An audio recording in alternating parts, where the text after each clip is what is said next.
From the front lines of the military to the front lines of business, this is Military to Management. I'm your host, Eamon. Each episode, we uncover how veterans are translating discipline, leadership, and mission-first values into success in today's corporate world.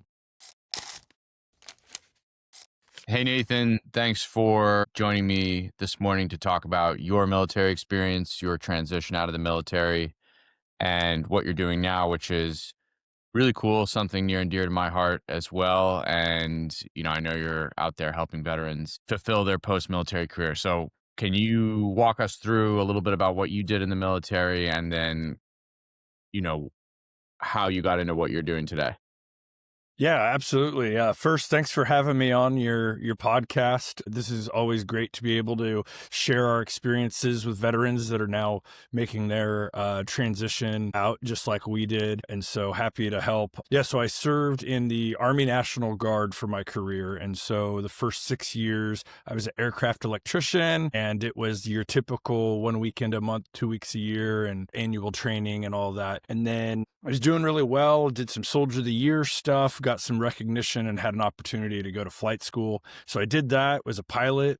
And then later in my career, like the last 10 years or so, I moved into what's called our state aviation office, where I was managing a lot of the maintenance and logistics operations, as well as a little bit of training and definitely a lot of safety management. So that was a lot of fun. I did 25 years there, and really it was a great opportunity for me. I was 17 and didn't really know what I was going to do, and then came out on the backside and still didn't really know what I wanted to do, but at least I had a lot of good skills that I had developed over my career to leverage. So what was that like when you were in the Army at 17 and then you transitioned, like you were in the Guard, so you were doing 1 weekend a month, like what was it like? What did you do the rest of the month? Tell us about a little bit about that. Yeah, so when I was young, I was doing all sorts of stuff. So I spent about a year where I was building a custom home. I was kind of like a laborer, right?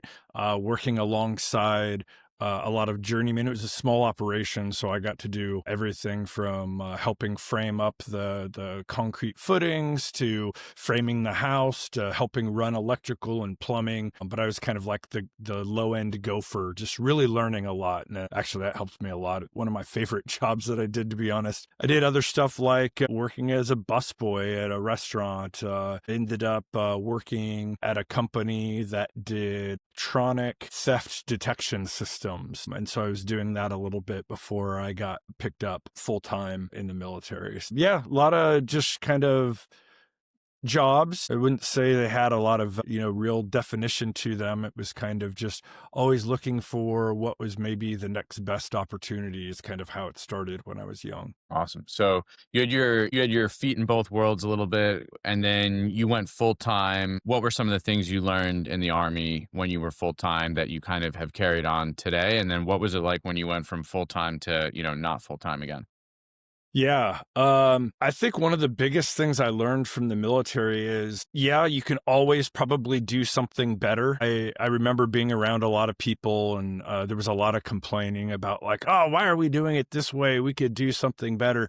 But then it really becomes a mind shift when you start thinking of, okay, there's probably a way to do this better, but that takes like time and effort. So I'm going to be someone that helps make it better. I'm going to be someone that's going to look at what the process is and start suggesting improvements to the process. And by the way, making it known that I'll help put in that energy to document it, to make it happen, to go talk to the people and get that input. And so I think I probably started doing that as like a sergeant, even before I went to flight school. But then after I got through initial flight school and they started giving me little programs to manage, it just kind of started from there and started getting bigger and bigger. And it ended up where I was kind of a non-traditional warrant officer. So warrant officers in the Army are like technical specialists. And so especially in aviation, that means they're a pilot.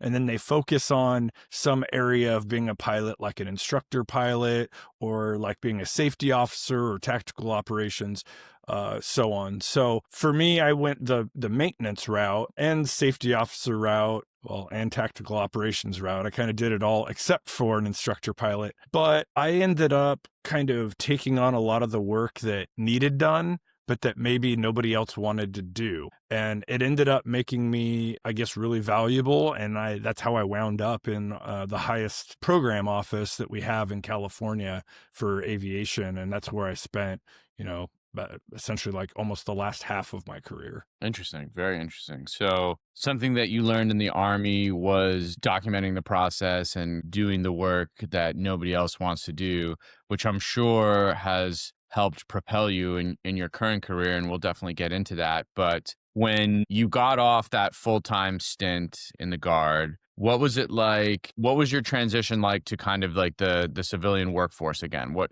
can we talk through that a little bit? Tell us a little bit about that. What were some of the things you did that were successful? What were some of the things that maybe you wouldn't do again? And any tips and tricks along the way? Yeah, absolutely. So I'm just going to be blunt. That was a rough transition. I had a lot of really supportive leaders and a lot of people out the door telling me, Nate, they're going to love you. You're killing it here. You're going to do so good out there once you leave. And, they were clearly very well intentioned, but they hadn't done a career transition before. Right. So, I mean, looking back at it, I'm like, did they really know? No, they had no idea. And I did a lot of things wrong I would say first, I didn't network soon enough. And then like, who taught us to network? How do we network? And was I doing it the right way or the most effective way? And the answer is no, I was not. I was making the same mistake that I see a lot of people make, which is to have a conversation with them and very quickly open up the door to, what opportunities do you know about, or are there any opportunities at your company, and what do you want to do? I can do anything, right? And so these are all mistakes. The first thing that I would say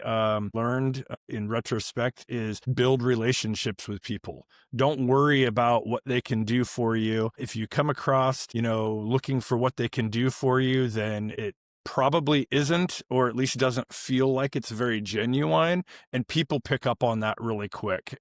People like to help people when it's like a genuine connection and they're making friendships and things like that. But if it's just someone using them to try to find their next opportunity, then they don't react the same way. So that was a lesson I learned, getting really specific on what how I can contribute is another big lesson that I learned. In the military, we're very good at go figure this out. And so that does make us a little bit of a multi-tool, but that's not how you sell yourself when you're in a job transition.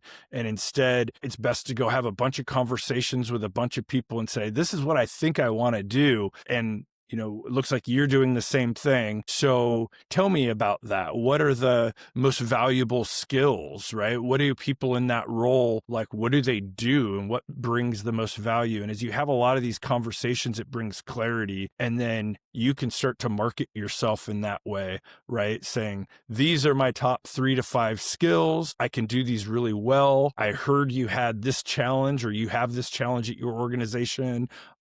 I've done that before this way, right? And then when you start to frame it that way, then again, you're there providing value, you're helping them, and it changes the whole dynamic of the conversation. So those are a couple of the lessons I learned, but my first transition took 7 months and it was really challenging. I had a subsequent transition after that because I had networked and done a lot of the things that I kind of share with others how to do.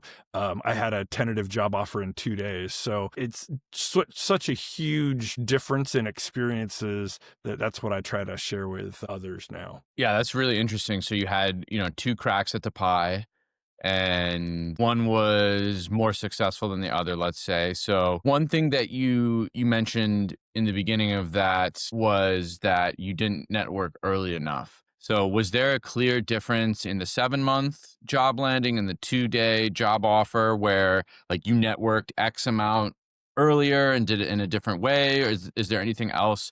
Were there any other activities that kind of like led to that success that could be useful for people to know? Yeah, totally. So most of my networking came through volunteering, and in particular through a professional association. Since I'm in project management and that's what I transitioned to, that professional association for me was Project Management Institute, and there's local chapters all over the country. I always tell people, find the professional association that's most aligned with what it is that you want to do. So it doesn't have to be, PMI. Could be if IIBA if you're a business analyst, or I mean, there's a dozen out there. ISACA if you're in cybersecurity. Again, the most important thing is that you are finding a new professional community that are all interested in similar things. So probably career growth, probably in learning and continuous personal and professional development, possibly some leadership topics. And so because there's a common interest and you're doing this together, it makes it easier to network. You start to like run in the same circle. If you find yourself out of a job, if you've developed those relationships, then they know who you are. And so then when you do need a job, they're able to keep an eye out for you. It's not like they're like, here's a job. They just say like, oh, hey, I know that they're hiring over at this organization and our buddy John works over there and now when you apply, you've got a buddy John who's in that same professional circle as you. It increases your odds a lot better. But the one thing that the mistake I see people make over and over again is they'll start networking, they'll start to get some traction, they'll get their new job, and then they'll stop networking. And it's just like, it's like the best time to network is when you already have a job. And so they're just making a giant mistake by doing that. But yeah, when I started getting involved with PMI, really like helped start that flywheel of momentum for me. The more that I helped other people, I didn't start off intending for like volunteering to like get me something, but I found that the more I started volunteering, like the more opportunities just kind of like came my way. And even now I can't do them all. So I hand them off to other people and say like, hey, so-and-so is looking to hire someone for this, right? I thought you might be interested.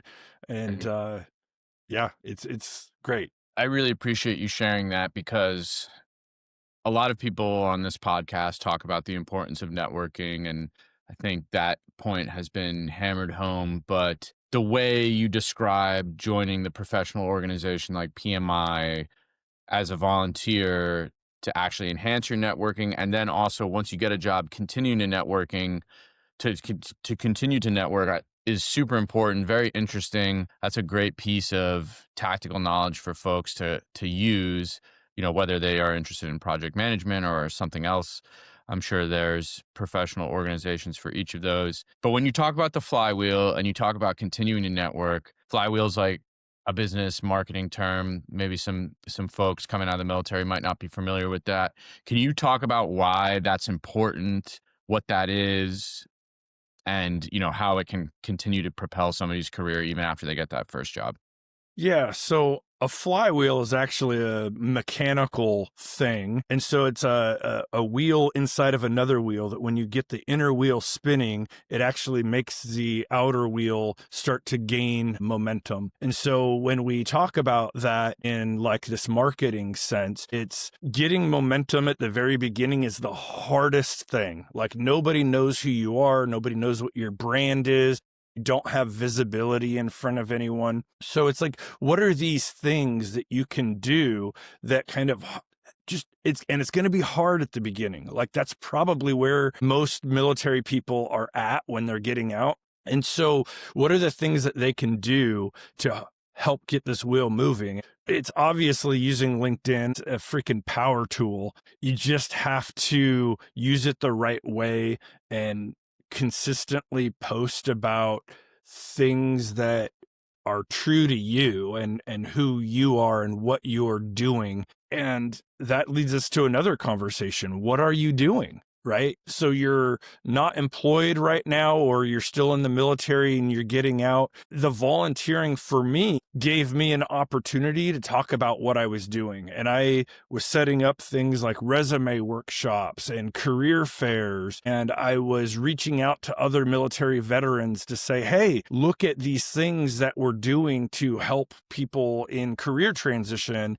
including not just military, but mid-career professionals that are making the switch and students and things like that. And that gave me visibility because I was always able to talk about the next event that I was working on.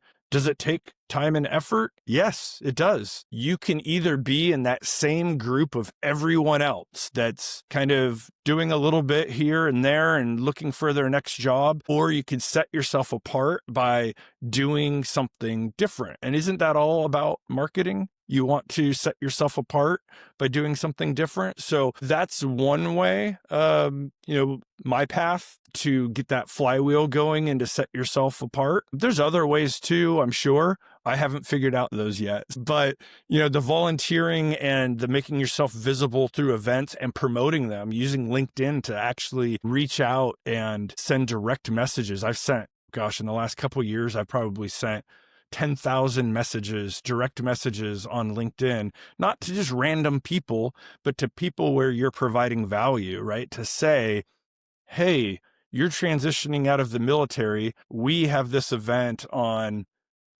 how to create a better resume that's going to be hosted or presented by career resume experts and recruiters. I thought you might be interested in attending. That's a value add. Don't go market to them about something that they're not going to care about. But if it's something that they might be interested about, then it's a value add, and then they're appreciative. They're like, hey, thanks for reaching out. Incredible. So Nathan, that was a ton of great advice jam-packed into a couple minutes there. I want to let you talk a little bit about your post-military career, how you've progressed to where you are today. So can you walk us through kind of your successful networking to job to now where you're at? Tell us about it. Yeah, so all of my post-military jobs have been through networking. I did not want to go back into federal government after I retired from the military. All of my network was still in the military. And so I mentioned that it took me 7 months to land into my next role. I landed into a federal government job, and it was because the military people that I used to work with reached back out to me and said, hey, we have an opening for a position that's doing about half of what you used to do in the military, and we'd like you to apply for it. So I applied for it. I competed with everybody else, and I got that role. I did that for close to a year, and I took an internal lateral position to manage the organization's strategic plan. That was really fun, but the only constant we can now expect in this world is change, especially with AI and everything else. And you might recall that the federal government did those deferred resignation program, and they were like saying they might do some layoffs and things like that. So I had still been networking, still been involved with my PMI organization, had really worked on my brand on LinkedIn.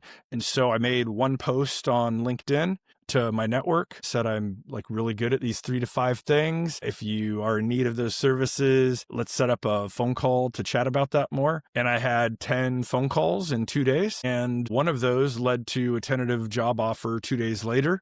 I requested an additional interview just so I could learn even more about the company. By the way, it was somebody that I had met before. I didn't know them really well. I had just met them at a few different events. And so I kind of like knew who they were and a little bit about their company. I requested that second interview, found out more about the role and how I would be contributing, and I thought it would be a good fit. And so here I am now at Clutch, which is a consulting company in Rancho Cordova. And I started taking those same things I learned in the military about improving processes and adding value. And I started right away and making dashboards and managing processes. It's consulting, for those who might not be familiar, is a lot of contract work. So it's where an organization maybe doesn't have the skills or the time, or it's a temporary endeavor. So they contract it out to a different organization and it basically says, help me do this. And so I receive that contract. I look at everything that they want done. I have conversations with them. I have conversations with our internal team to get the people with the right skills together, and we work on it so that we can deliver on those outcomes. And of course, I track all of that as well on these dashboards and stuff like that. And it's really rewarding because if you're a problem solver, you get to solve a lot of problems. And at the end of the day, you get to sit back and kind of, the harder it is, almost the more fun it is at the end when you're done. It's like, yeah, we accomplished that. And I bet a lot of people in the military can relate to that. Yeah, having a mission and an objective and completing it is a great feeling that people in the military are used to feeling. So that's a great explanation of your day to day. For the consulting industry, kind of in general, what are some big trends that you're seeing? I know you already mentioned AI. Maybe Mhm. that's one. Is there any others? Or if AI is the big trend, can you kind of talk about how you see it playing a part in the future? Yeah, so AI is definitely a big trend. And so along with that, you have like AI implementations, and around that is a lot of change. And change is nothing new. It's just how we're having to deal with it is probably a little bit faster, a little more challenging because of how many parts and pieces that it connects to with AI. You're not just talking about process changes. You might be looking at organizational structure changes and human resources changes and skills. The skills that are needed in an organization are changing. And so all of those changes, there's opportunity. Change is not always bad when you look at it through the mindset of where's the opportunity, then you start thinking a little bit more strategically about it. And in a strategic world, you're making a prediction to meet the future at a given point. And usually that's a few years down the road. And so if you're in a transition or getting ready to transition now, some good thoughts to have: what is going to be valuable in 3 years or 2 years or whenever? And you don't want to move into a job that is probably going to go away in a year, or it might not be going away. It might just be changing a lot. So then start thinking about what are the skills I'm going to need in 2 or 3 years, and get those now. And then that way you've met the future where you want to, right? Not letting the future kind of push you around and make you react. Try to be proactive. And literally that whole concept applies to business as well. Every company is looking to try to figure out how to not have to be reactive, but how to be proactive. So maybe help them get there. Yeah, that's a great point and a great thing to bring up because the way I live my life, maybe correct me if I'm wrong here, but the work you're putting in now is going to pay you dividends 3 to 5 years in the future. So going and getting those skills that are going to put you in a place to succeed down the line, absolutely a smart way to go about it. And then for your consulting, I'm sure that's what you guys are doing for your clients and whatnot, getting them prepared for the future. When it comes to your consulting or your job now, like what are a couple of the things that maybe are in addition to, completing the objectives, like what are some of the things that you took from the military that are allowing you to succeed now? Yeah. So I don't know how everybody else's military experience was, but when you're a pilot, there's a lot of scary things that can happen in flight. You try to do as much planning as you can before you get into the air while you're on the ground. You do all these contingencies so that if this happens while you're in the air, you already have a plan for it. You can switch over and do that thing really fast. Lots of emergency procedures as well.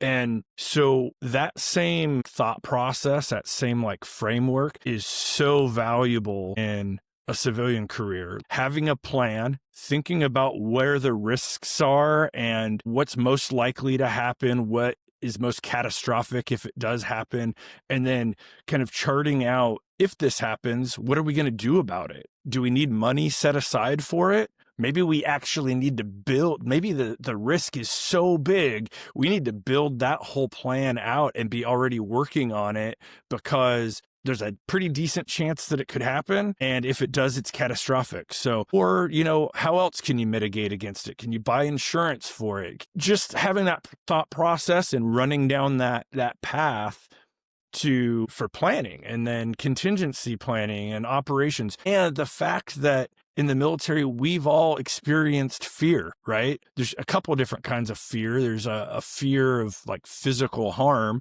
and maybe we don't have to deal with that anymore. Depending on what you go do, you still might deal with that post-military. But in the business world, the other sense of fear is the fear of like failure, right? Or the fear of like, what happens if this goes wrong?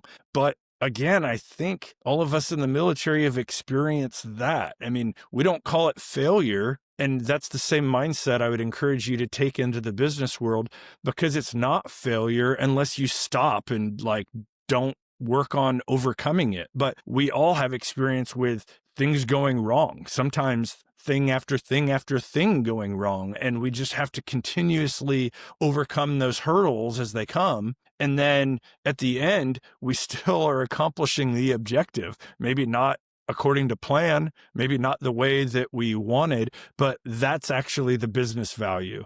Because if a leader can hire someone to do something like 70, 80% as good as what they think that they could do it themselves, that's a win, right? They need somebody that's just going to keep going, and mistakes will happen, but you just deal with them the best you can, have conversations about it, and then achieve the objective.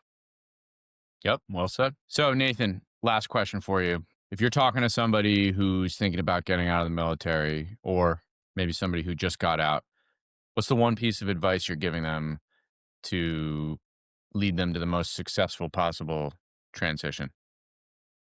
Yeah, I think I already touched on networking, so I'm going to leave that there, which is my number one.